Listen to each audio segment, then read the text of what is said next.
Hello दोस्तों, कैसे हो आप सब लोग। My name is Dinesh Kumar, आपके अपने यूट्यूब चैनल डेविड बाइकम में स्वागत है।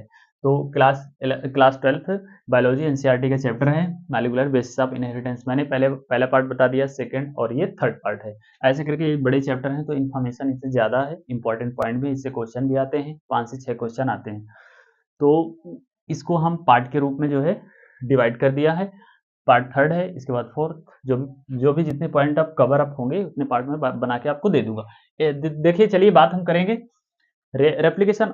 रेप्लिकेशन जो होता है ना, देखो डीएनए से आरएनए, डीएनए से डीएनए डुप्लीकेशन या रेप्लिकेशन, और डीएनए से एमआरएनए उसको बोलते हैं ट्रांसक्रिप्शन, और एमआरएनए से जो प्रोटीन बनता है हमारा, ये डायरेक्शन होती है। तो डीएनए से डीएनए रेप्लिकेशन या डुप्लीकेशन, डीएनए से आरएनए, इसके बाद जो होता है ट्रांसक्रिप्शन, आरएनए से एमआरएनए से फिर प्रोटीन ट्रांसलेशन। तो उन्होंने दिया, फ्रांसिस क्रिस्प ने दिया था। ठीक है, इसे बोलते हैं सेंट्रल डोग्मा। तो देखो, जब डीएनए से डीएनए हम बनाएंगे तो उसमें एक एंजाइम यूज होता है, डीएनए डिपेंडेंट डीएनए पॉलीमरेज। ठीक, डीएनए डिपेंडेंट डीएनए पॉलीमरेज, और ये काम करता है हमेशा 5' टू 3' पे काम करता है। अब तो इसे हम बोलते हैं रेप्लिकेशन फोर्क, रेप्लिकेशन फोर्क। और एक स्टैंड जो होता है टेम्पलेट हो जाए तो टेम्पलेट होता है 3' टू 5'। एक्चुअली में देखो यहाँ पे, जैसे कि मान लो ये डीएनए है, और ये 3' टू 5', और दूसरा पोलैरिटी क्या है 5' टू 3'।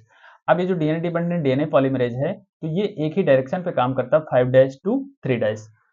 और ये जो ये भी है, ये भी 5' टू 3' काम करता है, 5' टू 3' काम करता है। तो यहाँ पे कुछ फ्रेगमेंट जो सेगमेंट होते हैं ना, वो छूट जाते हैं, यहाँ पे जगह बच जाती है। तो इसको हम लोग बाद में लाइगेज एंजाइम होता है, उसके द्वारा हम लोग ये जोड़ देते हैं। तो इन्हीं जो ये जो स्पेस है, इन्हीं को हम बोलते हैं ओकाजाकी फ्रेगमेंट। ये फ्रेगमेंट जो होते हैं ना, ओकाजाकी फ्रेगमेंट होते हैं। और ये polymerase, DNA dependent DNA polymerase है, ये हमेशा जो है 5' टू 3' ही काम करता है। ये कंटिन्यूअस होता है, ये कंटिन्यूअस होता है, और ये डिसकंटिन्यूअस, क्योंकि इसमें फ्रेगमेंट होते हैं तो इसीलिए डिसकंटिन्यूअस। तो इसे बोलते हैं लीडिंग और इसे बोलते हैं लैगिंग। तो वही बोला गया है कि रेप्लिकेशन अगर replication for DNA dependent DNA polymerase which polymerization only in one direction 5' to 3'। एक स्टैंड, दूसरा स्टैंड होता है टेम्पलेट विद पोलैरिटी 3' टू 5'।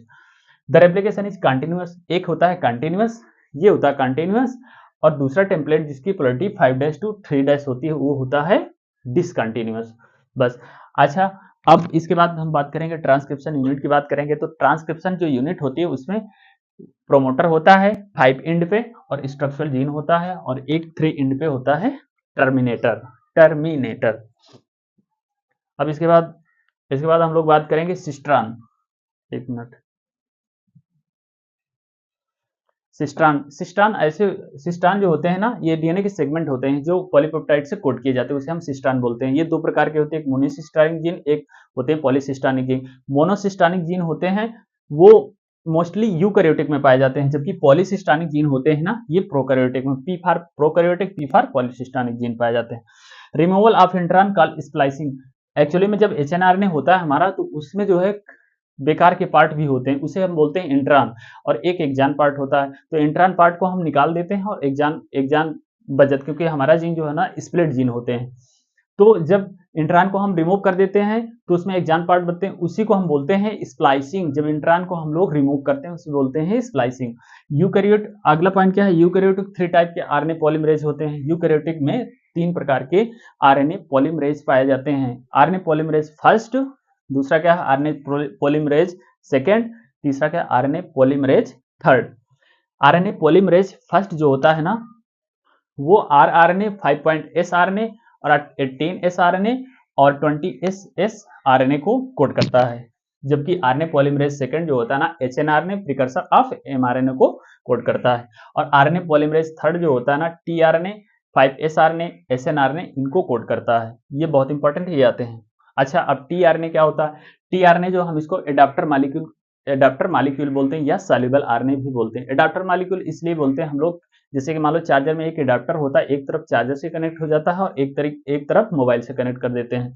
तो वैसे ही ये भी होता है, एक तरफ अमीनो एसिड को कोड करता है, एक तरफ एमआरएनए को उसमें कोडान पाए जाते हैं, एंटी कोडान पाए जाते हैं, उससे फिट होता है। ठीक है, तो इसीलिए हम बोलते हैं एडाप्टर मालिक्यूल।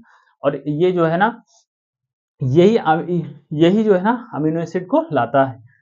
देखो अब इसका स्ट्रक्चर कैसा होता है, इसका सेकेंडरी स्ट्रक्चर जो होता है ना टीआरएनए का, क्लोवर लीफ लाइक होता है, मतलब clover leaf like,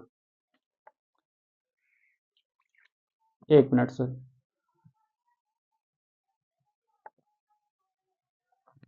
secondary structure जो होता है ना क्लोवर लीफ, मतलब जो लौंग का पौधा होता है उसकी पत्ती के आकार का होता है, इसीलिए लिखा गया कि secondary structure tRNA clover leaf. अच्छा, एक्चुअल स्ट्रक्चर जो होता है ना वो इन्वर्टेड एल शेप का होता है, मतलब आप इंग्लिश के अक्षर एल, जो एल होता है उसको उल्टा कर दोगे उसी शेप का ये एक्चुअल स्ट्रक्चर होता है सॉल्युबल आरएनए या टीआरएनए का। Silent feature of genetic code जो होते हैं ना हमारे ट्रिपलेट के रूप में होते हैं, 64 होते हैं, उसमें से 61 जो होते हैं हमारे काम के होते हैं, और जो 3 होते हैं वो जो है स्टॉप कोडॉन होते हैं, बाकी के स्टॉप कोडॉन होते हैं, तो 61 ही काम लायक होते हैं। ये ट्रिपलेट के रूप में होते हैं, ये अनएम्बिगुअस मतलब स्पेसिफिक होते हैं, हर एक प्रोटीन के लिए वही अमीनो एसिड, हर एक अमीनो एसिड के लिए कोडॉन वही सेलेक्ट होंगे। जैसे अब देखो डिजेनरेट होते हैं, हाँ दूसरा पॉइंट क्या है, डिजेनरेट भी होते हैं, नो पंक्चुएशन, इनमें कोई पंक्चुएशन नहीं होता है। अच्छा, नियरली यूनिवर्सल होते हैं, यूनिवर्सल होते हैं, लगभग लगभग ये यूनिवर्सल होते हैं। तो इतने सारे पॉइंट हैं, आपको ध्यान रखना कि काफी इंफॉर्मेटिव चैप्टर है और इंपॉर्टेंट भी, बहुत इंपॉर्टेंट, ये सबसे बड़ा चैप्टर है क्लास 12 एनसीईआरटी का।